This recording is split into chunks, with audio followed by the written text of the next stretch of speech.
તો મિત્રો હવે આપણે આવવાનું હતું થરાદથી સુઈગા માટે, તો બરાબર કીધું પકોડીની મજા લઈ લઈએ. તો હું ને મારો આઢો એટલે કે મયુદ્દીન ભાઈ આવી ગયા હતા પકોડીની લારીએ, પાણીપુરીની લારીએ, બરાબર ખાવાની હતી પકોડી. તો તમે મિત્રો બનાવી લેજો, તમને હું બધું બતાવું.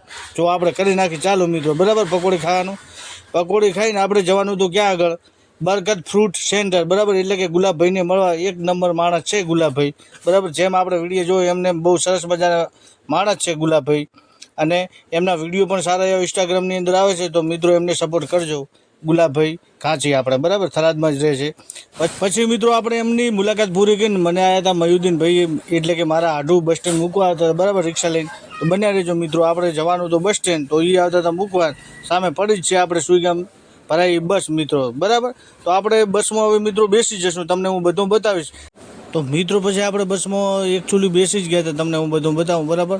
અને આપણને સીટ મળશે કે નહીં, ફૂલ જગ્યા હતી તો આપણે બેસી ગયા હતા શાંતિથી મિત્રો, બરાબર. અને આપણે બસ ચાલવા લાગી હતી. પછી આપણે મિત્રો પહોંચી ગયા હતા ક્યાં આગળ, વાવ પહોંચ્યા. પછી યાર ભીડ એટલી થઈ ને બસમાં, જગ્યાની ખચોખચ બસ ભરાઈ ગઈ હો યાર, તમને હું બતાવીશ, બરાબર. ભીડ પણ બતાવીશ, તમે બન્યા રહેજો વ્લોગની અંદર. અને અમારા અવનવર વ્લોગ જોવા માટે અમારી આઈડીને કરી નાખજો મિત્રો ફોલો, અને તમારા મિત્રોની અંદર શેર કરી નાખજો. પછી આપણે વાવથી નીકળી ગયા. આપણે શું જોયું એમ મંતરવાલા એટલે કે મુસ્તકભાઈની દુકાન ફરીથી તમને હું બતાવીશ મિત્રો. પછી આપણે નીકળી ગયા હતા વાવથી, બરાબર. આપણે હવે તમને ભીડ બતાવું, જો કેટલી ભીડ છે યાર, ખચોખચ ભીડ હતી. પછી વાવથી ભરાઈ ગઈ હતી બસ ને. પછી આવી ગયું શું, લીંબાળા મિત્રો. તો આ લીંબાળાનો વડલો છે ફેમસ, બરાબર જૂનો. તો મિત્રો પછી પહોંચી ગયા હતા આપણે સુઈગામ 3 રસ્તાને સામે દેખાય એ છે આપણે મોહમ્મદ રફીકભાઈની પાણીપુરીની લારી. તો અમને બનાવી દેજો. હવે મળીશું મિત્રો નેક્સ્ટ વ્લોગમાં. તો ધન્યવાદ.